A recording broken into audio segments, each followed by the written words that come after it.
de Esther, capítulo 2, desde el versículo 1.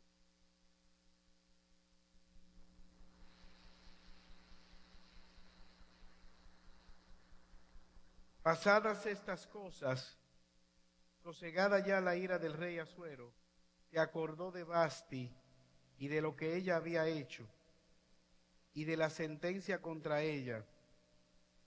Y dijeron los criados del rey, sus cortesanos, busquen para el rey jóvenes vírgenes de buen parecer, y ponga el rey personas en todas las provincias del reino, que lleven a todas las jóvenes vírgenes de buen parecer a Susa, residencia real, a la casa de las mujeres, al cuidado de Hegai, eunuco del rey, guarda de las mujeres, y que les den sus atavíos, y la doncella que agrade a los ojos del rey, reina en lugar de Vasti. Esto agradó a los ojos del rey, y lo hizo así. Había en Susa, residencia real, un varón judío, cuyo nombre era Mardoqueo, hijo de Jair, hijo de Simei, hijo de Cis, del linaje de Benjamín, el cual había sido transportado de Jerusalén con los cautivos que fueron llevados con Jeconías, rey de Judá, a quien hizo transportar Nabucodonosor, rey de Babilonia. Y había criado a Hadasa, es decir, Esther, hija de su tío, porque era huérfana, y la joven era de hermosa figura y de buen parecer. Cuando su padre y su madre murieron, Mardoqueo la adoptó como hija suya. Sucedió pues que cuando se divulgó el mandamiento y decreto del rey, y había reunido a muchas doncellas en Susa, residencia real, a cargo de Hegai, Esther también fue llevada a la casa del rey, al cuidado de Hegai, guarda de las mujeres, y la doncella agradó a sus ojos, y halló gracia delante de él, por lo que hizo darle prontamente atavíos y alimentos, y le dio también 7 doncellas especiales de la casa del rey, y la llevó con sus doncellas a lo mejor de la casa de las mujeres. Esther no declaró cuál era su pueblo, ni su parentela, porque Mardoqueo le había mandado que no lo declarase. Y cada día Mardoqueo se paseaba delante del patio de la casa de las mujeres para saber cómo le iba a Esther y cómo la trataban. Eterno y buen Padre Celestial, alabado y bendecido sea tu nombre. Te damos gracias, oh Dios eterno, en esta mañana, que tú nos permites venir a adorar tu nombre, a exaltar, Señor, tus atributos. En esta hora queremos suplicantemente rogarte, pedirte, Señor, que prepare nuestra mente, prepare, Señor, nuestros deseos, nuestro corazón para recibir tu palabra. Que tú puedas, por medio de tu Espíritu Santo, romper el suelo duro, la piedra, la roca dura de nuestras mentes, de nuestro intelecto, de tal manera que tu palabra pueda encontrar tierra fértil y fructificar. Oramos, Señor, por aquellos que pudieran estar en este lugar y no te conocen, que puedan ser traídos a novedad de vida. Al mismo tiempo, Señor, que al ver tu soberanía, tu amor soberano para con cada uno de nosotros, podamos confiar que tú tienes el control de todas las cosas. Estos favores te lo pedimos por los méritos de Jesús. Amén. Había un hermano que estaba predicando un sermón en una iglesia que le invitaron.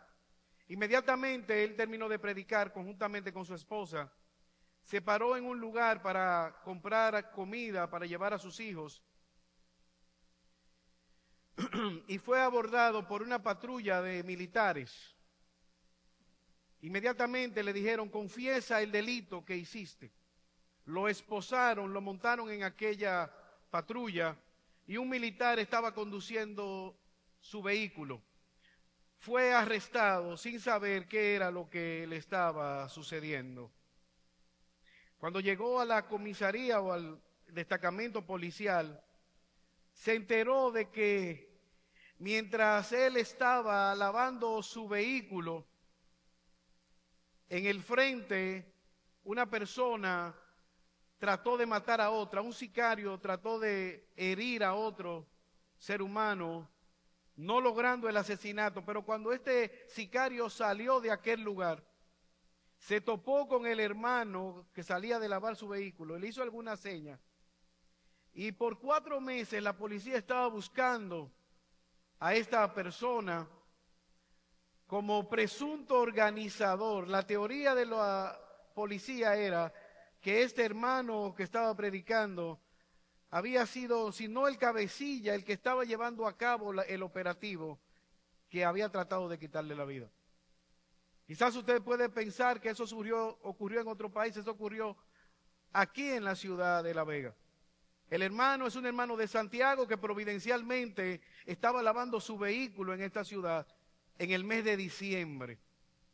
Gracias al Señor fue absuelto, o sea, no quedó preso, no quedó detenido y todo quedó en una investigación. Ahora, hermanos, si somos nosotros sinceros, eso puede pasarle a cualquiera de nosotros, sin estar involucrado en ningún tipo de delito.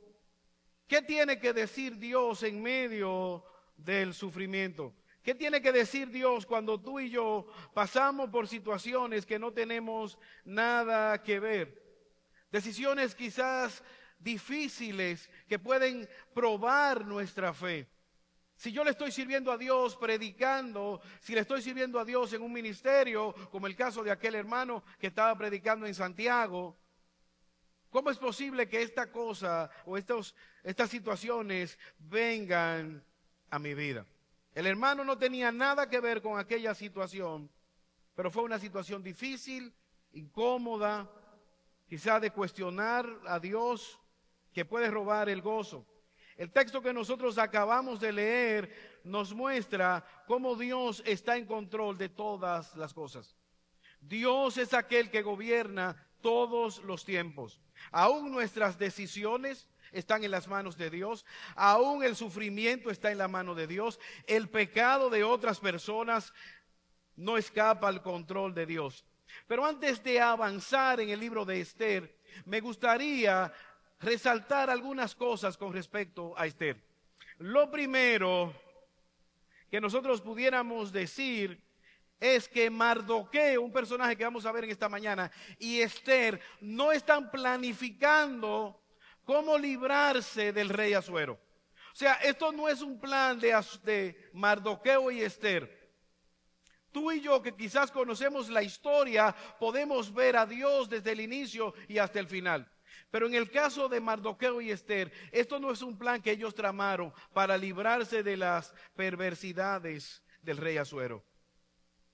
Pero hay algo más que nosotros deberíamos resaltar.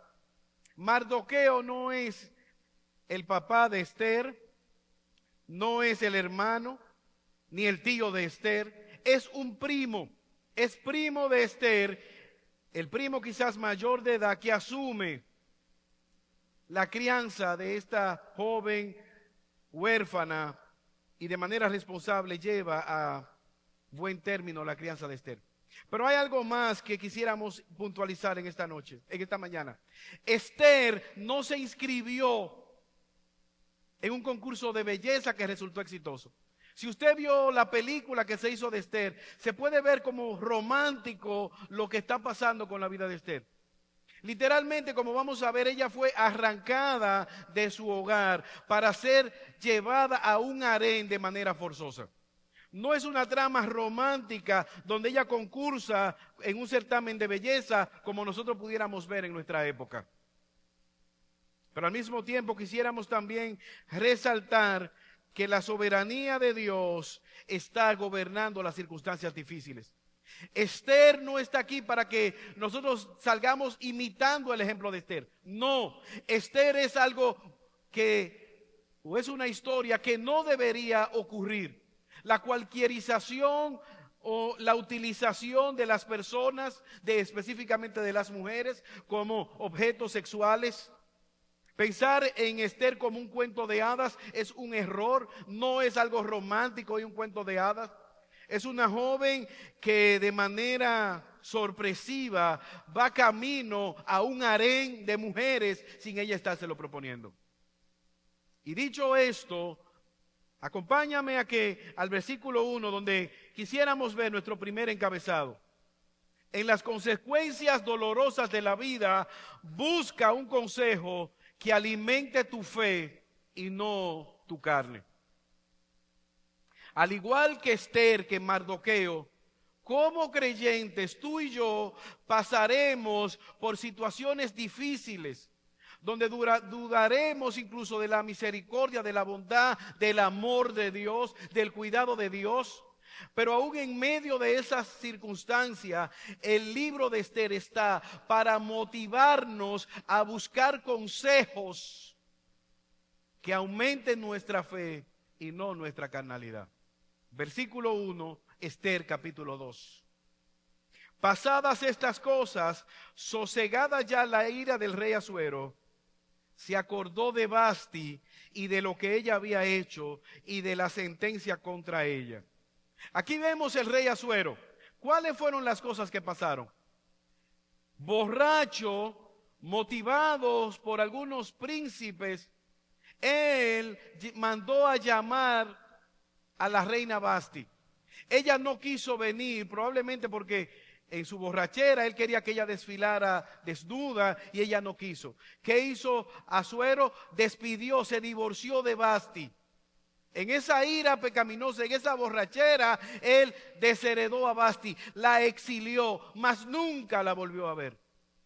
Él se ha ido y ha pasado aproximadamente 2 años desde que él hizo esto con Vasti. Él fue a pelear tratando de conquistar Grecia y fue derrotado. Y entonces ahora él viene de nuevo a Susa, la capital del imperio. Y es ahí donde él se acuerda de Vasti. Y este concepto no es simplemente, ¿qué será de Vasti? No. El texto infiere que él estaba depresivo, él estaba entristecido, porque por una sola decisión de ira y de violencia, él se ha divorciado. Él ha perdido la guerra, vuelve a casa, ahora ya él no está airado. Ya él no está en este momento bajo los efectos del alcohol. ¿Qué fue lo que yo hice? Asuero entonces está quizás consultando con las mismas personas. Y aquí hay algo interesante. Estos fueron los mismos consejeros que le dijeron, tú tienes que salir de Vasti.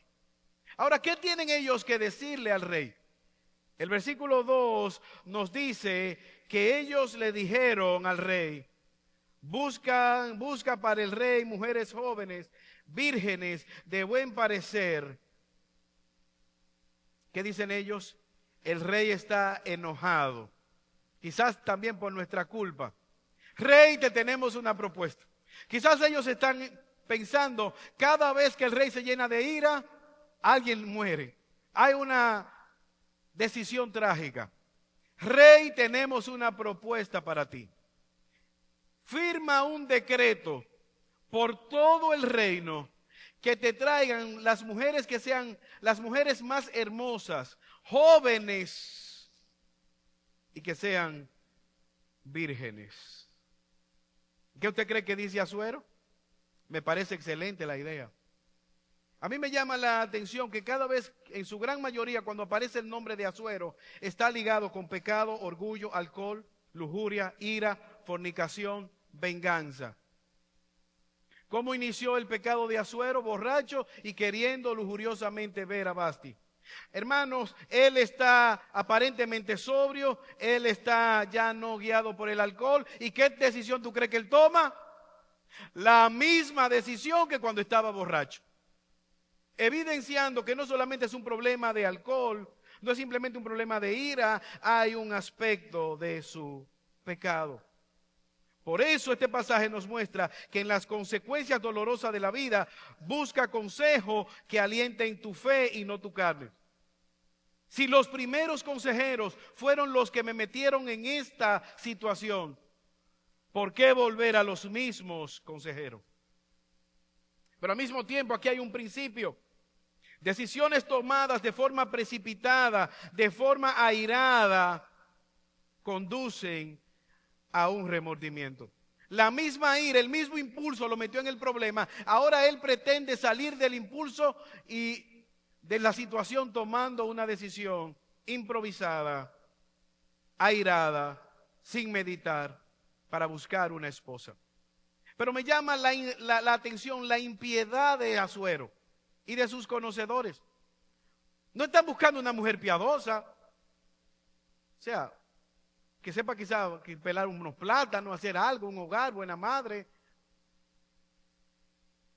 que se vea bien, joven y que sea virgen. Hermano, ¿qué es lo que busca la sociedad en el día de hoy? ¿Qué es lo que promueve la sociedad? Hermano, si se hiciera un listado de la cantidad de jóvenes, de mujeres que han muerto innecesariamente en cirugías estéticas, y no tengo nada en contra de la cirugía estética, pero sin ningún tipo de necesidad, detrás de la vanagloria de la vida, de los estereotipos mundanos. No importa que sea piadosa, no importa que lo que ella tenga en la cabeza, lo que tenga en el corazón, que sea joven, que se vea bien. Yo te pregunto en esta mañana, soltera, que estás aquí, soltero, que estás aquí, ¿cuáles son los parámetros que tú estás buscando para una esposa, para un esposo? Que se vea bien y que no importa de dónde venga, si sea creyente, si tiene o no tiene temor de Dios.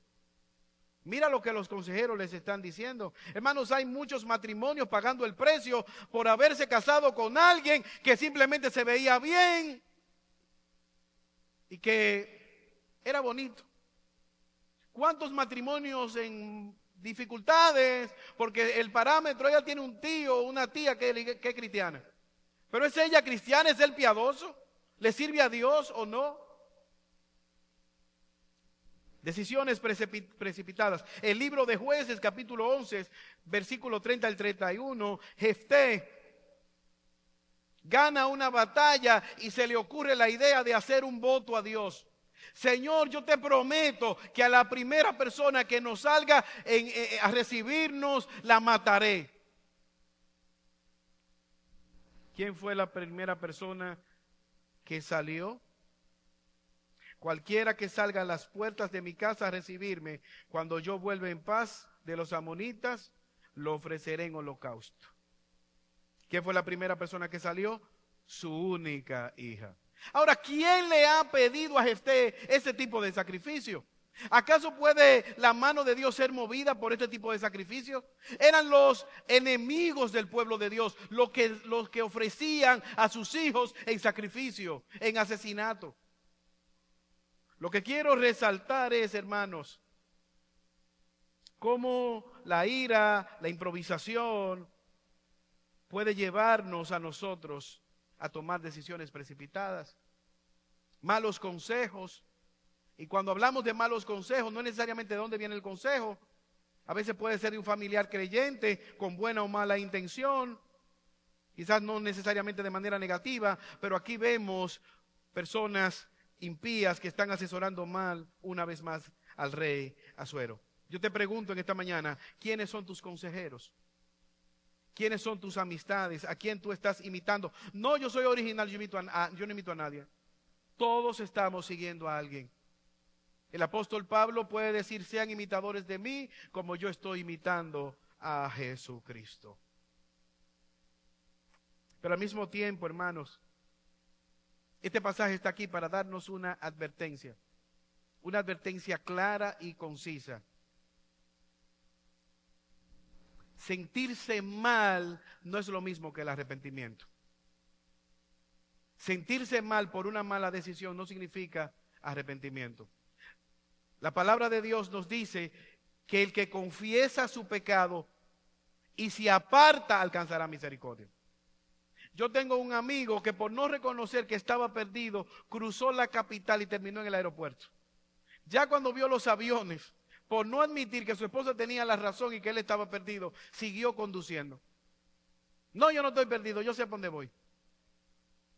Hermanos, aquí vemos en Asuero un hombre necio que no reconoce el error, que no se arrepiente, que no da vuelta atrás en medio de sus decisiones.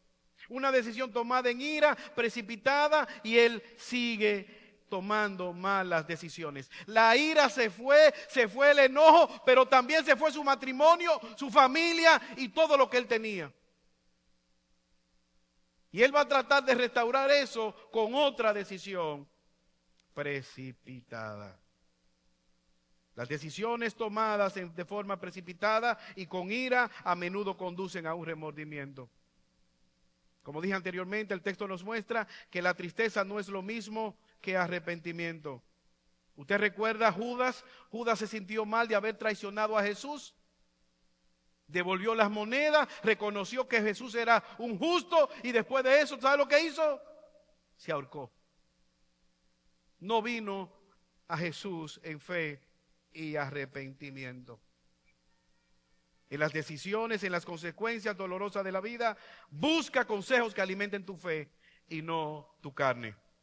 Aquí vemos en Asuero una persona que se siente mal pero no está arrepentida. Aquí vemos en Asuero una persona que no está rodeada de consejeros piadosos. Y esto es un punto a considerar importante. Asuero está rodeado de las mismas personas que le están incentivando los mismos pecados. ¿Quiénes son tus amigos? ¿Son personas que pueden llamarte al arrepentimiento o son personas que pueden incentivar tu pecado? Hermano, ¿qué incentiva las amistades aún dentro del pueblo del Señor? ¿Pudieras tú tener amigos dentro de la congregación que incentiven el chisme, la calumnia, la murmuración, la pecaminosidad y estar aquí mismo en la congregación? Cuidado. Rodeado de las mismas personas, no vas a madurar en tu fe. Qué bueno escuchar el testimonio de Zaida, de Leslie. Usted y yo pensamos que quizás tenían más tiempo, más de 2 años, pero fueron personas que desde que llegaron a la comunidad de fe se involucraron creciendo en los grupos pequeños, en el servicio, en la velada, en el campamento. Y no solamente ellas estaban creciendo en su fe, también nosotros nos beneficiamos de su servicio. Y pueden alcanzar madurez. Y desde ya soy consciente que están buscando iglesias en los Estados Unidos para congregarse. ¿Quiénes son tus consejeros? ¿Son acaso tus consejeros aquellos que pueden meterse delante y atajarte cuando vas a pecar? ¿Tienes tú amigos de esa manera que te pueden ver en el pecado y llamarte a la reflexión? ¿Eres tú un amigo que puede llamar a otros al arrepentimiento?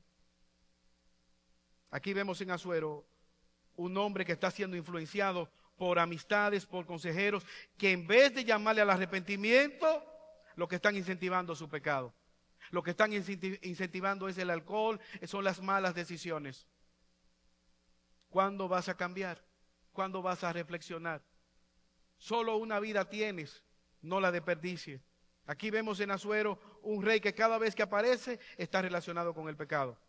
En las consecuencias dolorosas de la vida, busca un consejo que alimente tu fe y no tu carne. Él es el culpable primariamente de la decisión matrimonial por la cual está pasando. Y en vez de solucionarle, él se entristece, pero no se arrepiente. En vez de buscar otros consejos, él busca los mismos consejos y toma las mismas decisiones.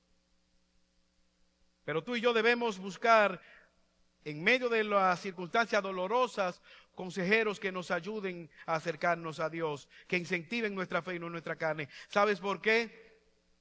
Porque el mundo nunca podrá satisfacer nuestras necesidades.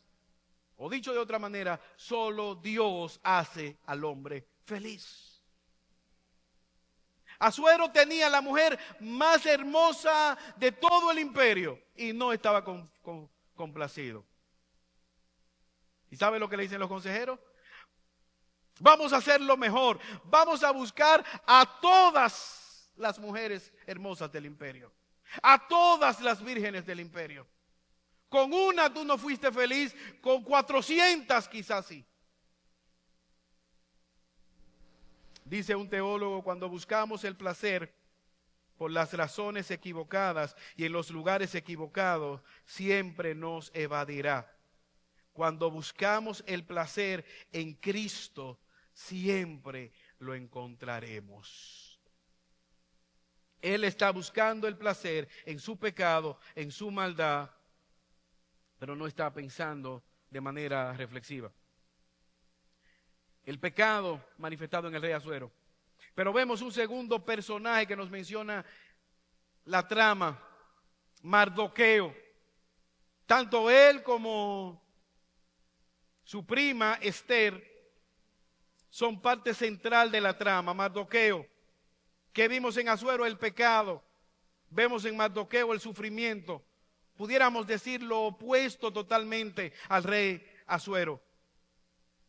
Nuestro segundo encabezado, en las consecuencias dolorosas de la vida, vive de tal manera que todos sean beneficiados en lugar de agobiados. En medio de las situaciones dolorosas de la vida, vive de tal manera que todo el mundo sea beneficiado en vez de agobiado. Cada vez que Asuero aparece hay problemas. Él es un generador de problemas para el reino, los subalternos, para todo el mundo. Pero vemos en Mardoqueo un hombre piadoso. Versículo 5. Había en Susa, residencia real, un varón judío cuyo nombre era Mardoqueo, hijo de Jair, hijo de Simei, hijo de Cis, del linaje de Benjamín, el cual había sido transportado de Jerusalén con los cautivos que fueron con Jeconías, rey de Judá, a quien hizo transportar Nabucodonosor, rey de Babilonia. Versículo 7. Y había criado a Hadasa, es decir, a Esther, hija de su tío, porque era huérfana, y la joven era hermosa, de hermosa figura y buen parecer. Cuando su padre y su madre murieron, Mardoqueo la adoptó como hija suya. Aquí vemos en Mardoqueo un esclavo, fruto del juicio de Dios para la nación de Israel. Ellos fueron llevados cautivos a Babilonia. Ciro le había permitido salir, pero ellos decidieron quedarse como esclavos en Susa. Ellos prefieren seguir juntamente bajo el gobierno de Asuero. Probablemente Mardoqueo, el nombre de Mardoc, uno de los ídolos falsos de Susa, y él está aquí fruto del, si se quiere, de la desobediencia de sus antepasados. Son esclavos, no creemos en la maldición generacional, pero vemos aquí en la palabra de Dios cumplida: si me desobedecen irán a esclavitud. Y ellos eran esclavos fruto de la desobediencia de Israel. ¿Qué vemos ahí en Mardoqueo? Él tiene que criar a Hadasa o Esther, que quedó viuda, una muchacha huérfana criada por su primo mayor, es esclava, es hermosa. Y Mardoqueo entonces, a diferencia de Asuero, en medio de las circunstancias difíciles, él está obedeciendo la voluntad de Dios. En medio del dolor y del sufrimiento, Mardoqueo está criando a Esther de una manera piadosa. Hermanos, a veces, con mucha frecuencia quizás, la soberanía de Dios implicará sufrimiento, implicará situaciones difíciles, como oraba nuestro hermano Henry. A veces tú estás saliendo de un problema y dices amén y entras a otro. Y el final de un problema es el inicio de otro. Mardoqueo está en situaciones difíciles, pero él está buscando en todo momento honrar a Dios. Y vemos en un hombre que todas sus decisiones están encabezadas o están mirando hacia Dios. En medio del dolor de perder a su familia, él toma la decisión de bendecir a Esther. En todo momento, incluso en medio de las circunstancias difíciles, Mardoqueo está permaneciendo fiel al Señor. Hermanos, es algo interesante que nosotros podamos resaltar de nuestra vida, porque al igual que Mardoqueo, tú y yo vamos a pasar por situaciones difíciles, muchas de las cuales no vamos a entender, pero lo que debe reinar en nuestra mente es el buscar agradar a Dios. Es confiar en la misericordia y la provisión de Dios. Que nuestras convicciones nos sostengan en medio de un mundo caído. Más adelante vamos a ver cuando aparece un hombre perverso llamado Amán y quiere que él se postre. Mardoqueo conoce que solamente hay un Dios verdadero delante del cual él debe postrarse.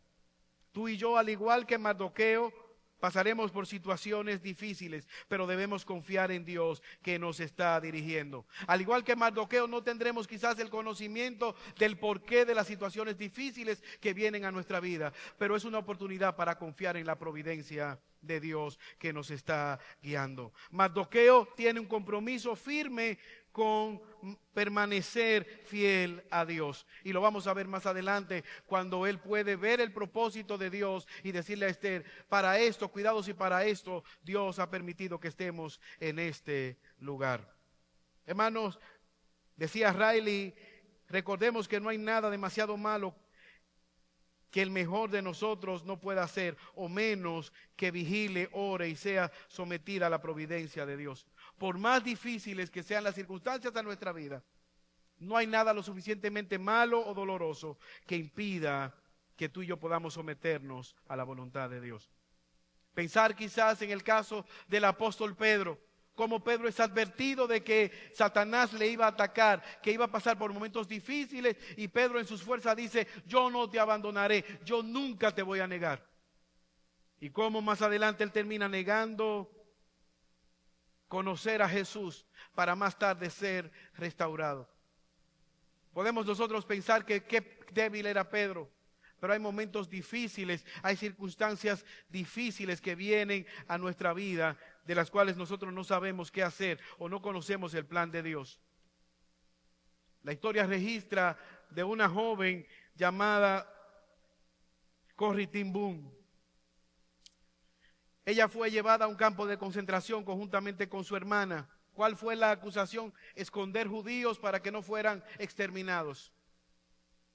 Y hay algo interesante, la metieron en una barraca donde habían muchísimas pulgas.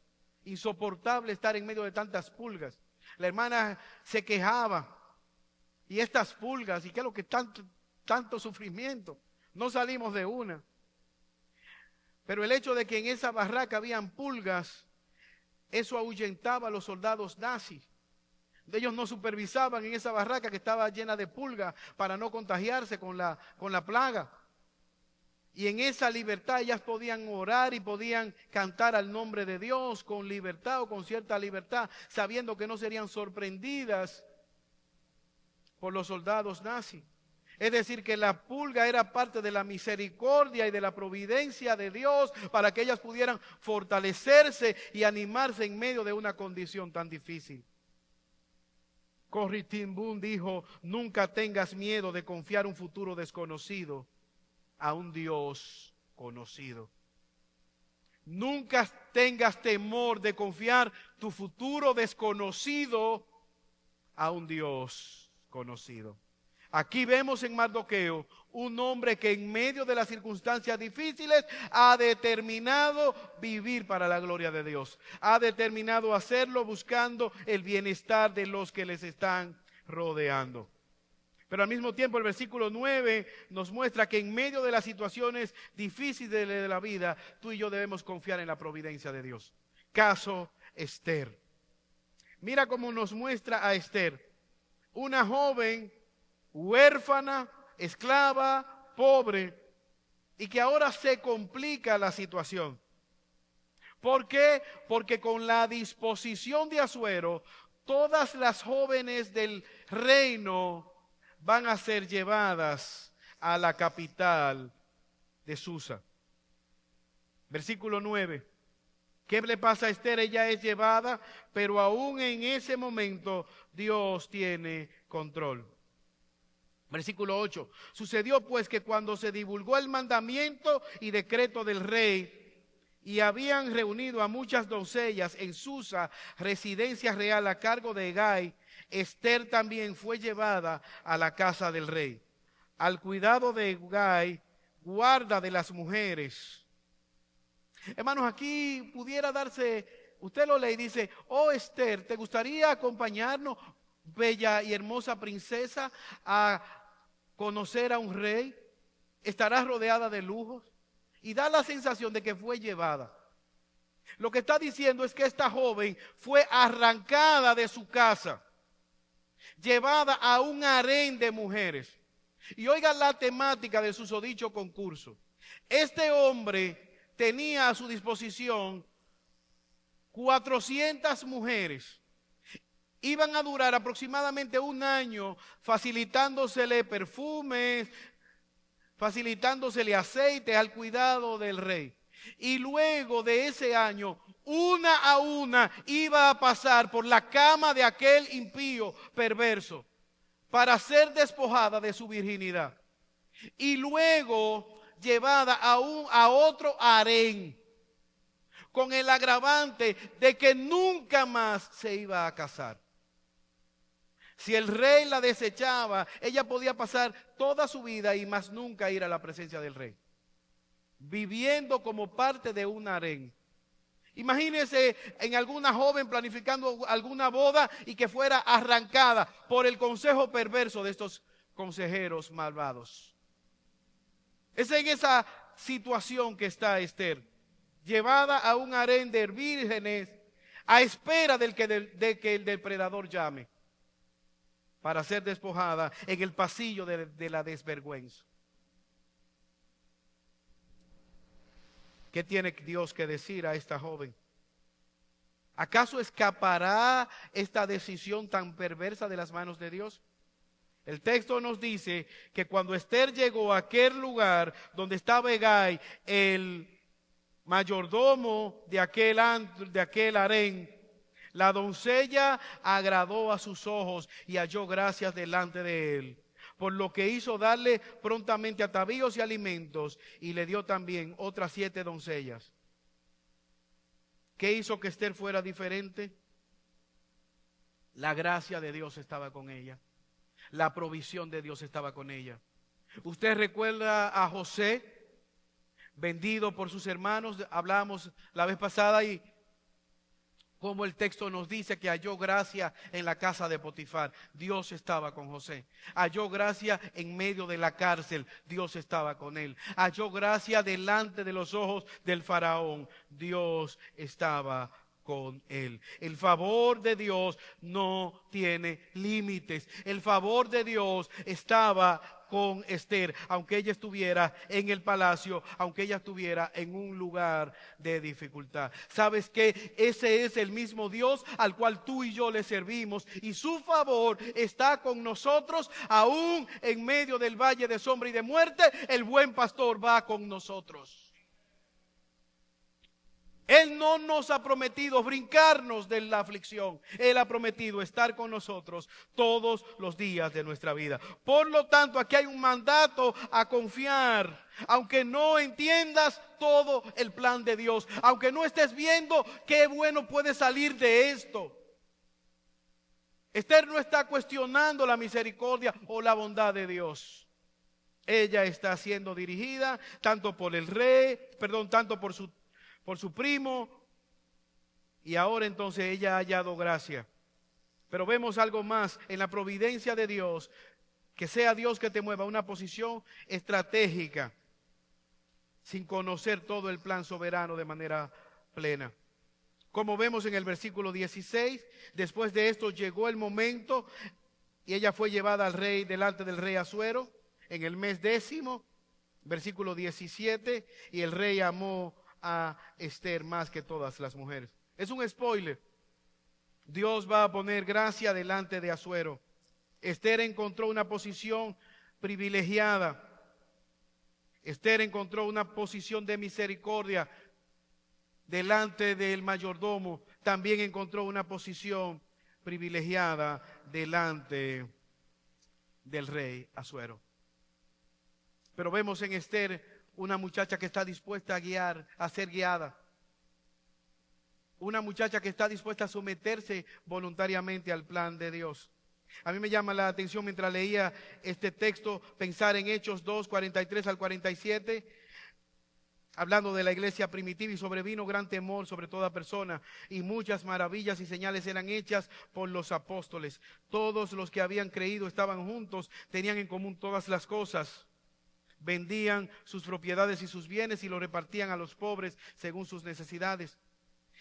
Y perseverando unánimes cada día en el templo, partiendo el pan en las casas, comían juntos con alegría y sencillez de corazón, alabando a Dios y teniendo favor de todo el pueblo. ¿Y qué ocurría? El Señor añadía a la iglesia cada día los que habían de ser salvos. Una situación difícil para la iglesia primitiva, la iglesia naciente. Jesús asciende a los cielos. ¿Qué vamos a hacer? ¿Dónde vamos? Ellos están confiando en la obra de Dios. Ellos están obedeciendo, perseverando unánimes en la escritura, en la oración. Cada día el Señor estaba llevando a cabo su plan, salvando haciendo milagros, prodigios, teniendo favor y añadiendo en salvación a aquellos que en su providencia iban a ser salvos. ¿Qué estamos viendo nosotros en Esther? Esther está siendo obediente a su primo Mardoqueo. Esther se está dejando guiar por Hegai, una persona que ella no conocía, en un lugar que ella no conocía, pero ella puede ver la mano de Dios y está siendo dirigida en el plan de Dios. Pero al mismo tiempo Esther ha de encontrar gracia delante de los ojos de este hombre perverso llamado Asuero. ¿Sabes qué? Tú y yo debemos confiar en el plan de Dios. Aunque no tengamos todos los detalles, aunque sea desagradable, aunque venga el sufrimiento, saber que Dios está con nosotros y que su soberanía es una soberanía amorosa, es una soberanía que ha de planear todo para nuestro bien. ¿Sabes qué? Cuando tú y yo vemos este pasaje y vemos en Asuero un hombre malvado, un hombre perverso, pudiéramos nosotros hacer una reflexión, compararlo quizás con Jesucristo, nosotros como iglesia del Señor.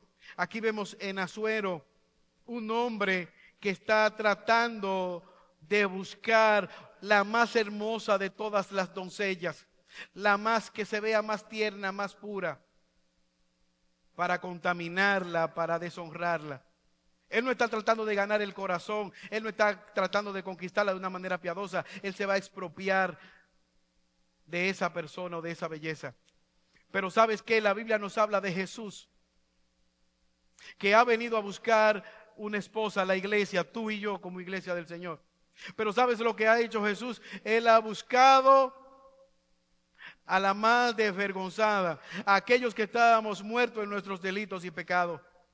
Estábamos lejos de Dios, no nos interesaba acercarnos a Dios. Somos como aquel profeta Oseas, que Dios le dice: quiero que te cases, te tengo una esposa. Y él le dice: oh, ¿dónde la voy a conocer? ¿En el templo? ¿De qué familia de sacerdotes es esta muchacha? No, la esposa que yo quiero que tú tomes está en un prostíbulo. ¿En un prostíbulo? Sí, ella se está prostituyendo. Ve y sácala. Aquella mujer llamada Gomer, una prostituta, él va, la saca, la lleva a su casa, la limpia, le quita todo lo que ella pudiera tener en medio de aquella perdición que vivía. ¿Y sabe lo que hace Gomer una vez instalada en la casa de aquel hombre bueno que la cuidaba, la protegía, le daba alimento? ¿Sabe lo que hizo? Volvió a la prostitución de donde él la había sacado. Él la llama, pero ella no está dispuesta a volver. ¿Sabe lo que hace él? A pesar de que ella está en ese pecado, él sigue mandándole provisión para que ella no muera de hambre y pueda ser sostenida. Aún en medio de su rebelión, él sigue buscándola. ¿Y para qué Dios hace eso? Para mostrar lo que Él había hecho con la nación de Israel. Una y otra vez buscando, amándole de manera misericordiosa, de manera amorosa. Aún los juicios eran parte del amor de Dios. Y una y otra vez Israel se prostituía con la idolatría, el paganismo y el pecado. Esa es nuestra historia. Estábamos muertos en nuestros delitos y pecados, pero Dios se acordó de nosotros, envió a Cristo, quien vino a rescatarnos, a buscarnos. ¿Y qué está haciendo Jesús? Por medio de su palabra, de los medios de gracia, del Espíritu Santo, formando su imagen en nosotros, haciéndonos santos. Asuero ejerció su autoridad para su propia gloria, para su propio deleite. Jesús está ejerciendo su autoridad para salvarnos. Pero vemos en Asuero un hombre perverso que avergüenza a las mujeres, que la utiliza para su bienestar. Pero ¿sabes lo que ha hecho Jesús por ti y por mí? Quitó nuestra vergüenza.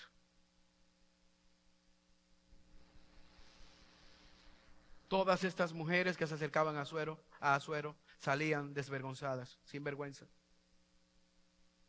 Pero en la cruz, Jesús murió desnudo, desfigurado, por tus pecados, por mis pecados. Y alguien pasaba y decía: ¿qué delincuente es ese que está clavado ahí?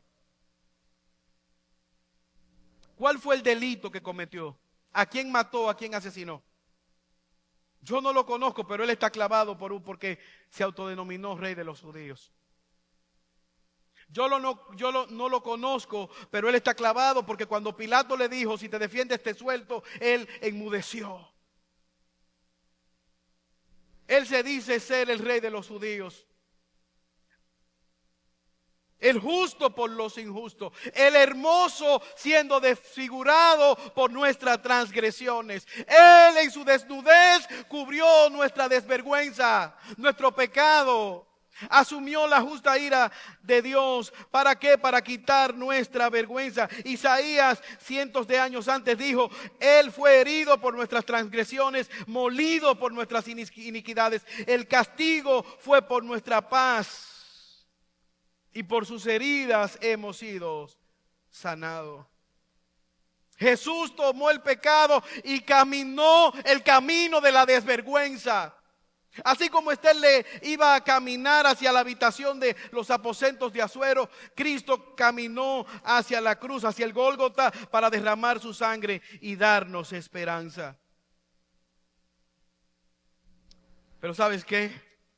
Vemos este pasaje. Mardoqueo no podía cuidar a Esther. Él no podía levantarse en contra de Asuero, no podía liberarla de aquel harén, no podía liberarla de pasar la noche maritalmente con Asuero. No hay duda de que él quisiera ayudarla, pero él no podía. Simplemente vemos en el texto que él se acercaba lo más que podía para saber cómo le estaba yendo a Esther. Pero ¿sabes qué? Jesús no solamente es el Cordero, Jesús es el Rey de Reyes y Señor de Señores, que ha prometido estar con nosotros cada día de nuestra existencia en esta tierra. Él nos envía como ovejas en medio del lobo, pero confíen porque yo estoy con ustedes. Él no nos ha abandonado. Las circunstancias no gobiernan, el cielo gobierna. Tú y yo tenemos confianza en Jesús. Por más negra que sea la noche, Él está con su iglesia. Por más difícil que sea la circunstancia, Él está con nosotros. Por eso Jesús dijo: si el Hijo le libertare, ustedes serían realmente libres. Asuero era un hombre perverso, atado al pecado. Jesús ha venido a libertarnos de todos nuestros pecados. La pregunta que yo te hago en esta mañana: ¿lo conoces? ¿Confías tú en Él? Pastor, pero si usted conociera mi circunstancia, si usted conociera mi esposa, mi esposo, mi jefe, en medio de las circunstancias difíciles de la vida, este pasaje está para que tú y yo confiemos en Él.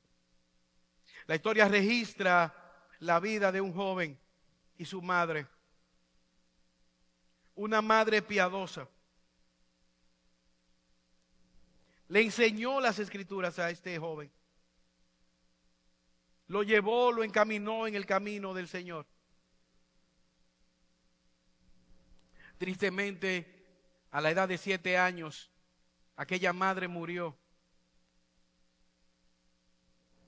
Y eso marcó una etapa difícil para aquel joven, de rebelión hacia Dios, hacia sus familiares, de tal manera que se convirtió en una persona problemática, conflictiva, rebelde, sin propósito en su vida. Se involucró en el negocio de traficar esclavos, ir a África a encarcelar seres humanos para luego ser vendidos como esclavos. Un día, mientras estaba en alta mar, el barco se iba a hundir, sin esperanza de sobrevivir. Se acordó de las enseñanzas de su madre. Se acordó de que él era un pecador rebelde que merecía la justa ira de Dios, que merecía morir ahogado en ese barco. ¿Qué hizo? Clamó a Dios que le perdonara la vida, que le perdonara sus pecados. Dios tuvo misericordia en aquel evento providencial y él se salvó de morir en aquel naufragio. Cuando llegó a tierra firme, se apartó del pecado de ser vendedor de esclavos. Se dedicó al evangelio y en Inglaterra fundó una iglesia y se dedicó a ser pastor. Él escribió un himno llamado Sublime Gracia. Le hablo a ustedes de John Newton. Sublime gracia del Señor, que a un pecador salvó. Un himno muy famoso. ¿Qué hizo la diferencia? Aquella palabra que fue sembrada y que de manera providencial. Nunca encontró propósito. ¿Por qué si Dios me ama me quita a mi madre? Pero providencialmente en su momento el evangelio le alcanzó. Y él decía, aunque no soy lo que debería ser, puedo decir con sinceridad que no soy lo que era antes. No soy lo que debería ser, pero no soy lo que yo era, por la gracia del Señor que me salvó. Dedicó su vida a servir al Señor y a luchar en contra de la esclavitud. Tratar de abolir lo que antes le lucraba. Tratar de destruir con lo que él antes le edificaba. Providencialmente, en los mismos meses que él murió, Inglaterra prohibió la esclavitud y el tráfico de esclavos. ¿Qué hemos visto, hermanos, ante las dificultades difíciles de la vida? Ante los momentos duros que vienen a nuestras vidas, busquemos consejos que incentiven nuestra fe más que nuestra incredulidad. Vivamos nuestra vida en medio de las circunstancias difíciles de tal manera que el nombre de Dios sea edificado y que podamos vivir para el bien de los demás, como lo hizo Mardoqueo. Pero en medio de las dificultades de la vida, de las situaciones difíciles, confiemos en el amor soberano de Dios, en el amor providencial de Dios, aunque no tengamos todos los detalles, así como lo hizo Esther. En medio de las situaciones difíciles de la vida, confía en la providencia de Dios. Él no nos ha dejado solo, Él está con nosotros todos los días hasta el fin. Señor, gracias por tu palabra, Padre Celestial. Ayúdanos, oh Señor, en medio de las circunstancias que vienen a nuestra vida, que no entendemos, podamos decir, yo sé que mi Redentor vive, aún del barro, aún del polvo, Él me levantará. Ayúdanos en medio de nuestras debilidades.